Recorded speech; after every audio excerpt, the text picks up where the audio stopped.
Now this Fox News alert because we're getting word of brand new documents from a public interest watchdog group about the Obama administration's handling of the media. Emails obtained by Judicial Watch suggest the White House deliberately excluded Fox News from interviews meant to inform the American public. Fox's Jim Angle picks up this developing story from Washington. What do we know, Jim?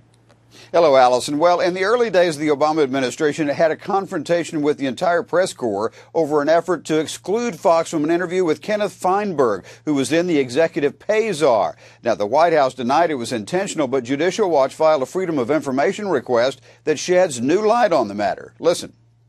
We filed an Open Records Freedom of Information Act request in October of 2009, and we didn't get a response from the Obama administration until just last week, which is well over 18 months later.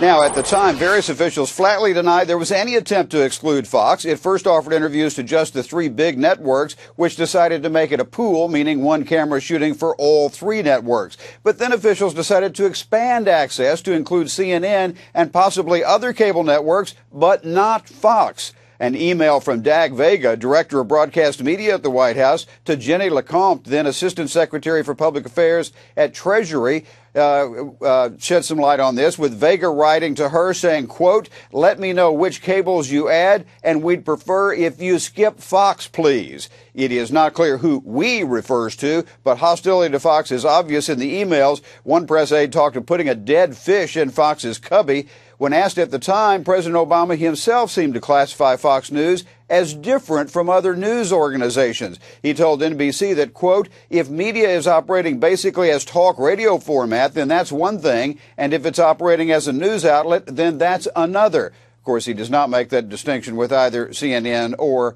MSNBC. But today, spokesman Jay Carney tried to put it all behind them. Listen. That it is well known that at the time there was a dispute between Fox News and its coverage and the White House and its feelings about the coverage. I mean, that was then, and you know, we obviously deal with Fox News regularly. I call on you regularly. We give interviews to Fox News, including to Bill O'Reilly. Now, at the time, the White House passed it off as a low-level mistake, and Fox did eventually get that interview, but one email shows that they still had a rather negative view of Fox. The bottom line, one email said, is, "We have demonstrated our ability and willingness to exclude Fox News from significant interviews." Allison? It sounds like these documents confirm what many people suspected all along. Jim, thanks for telling us about that. You bet.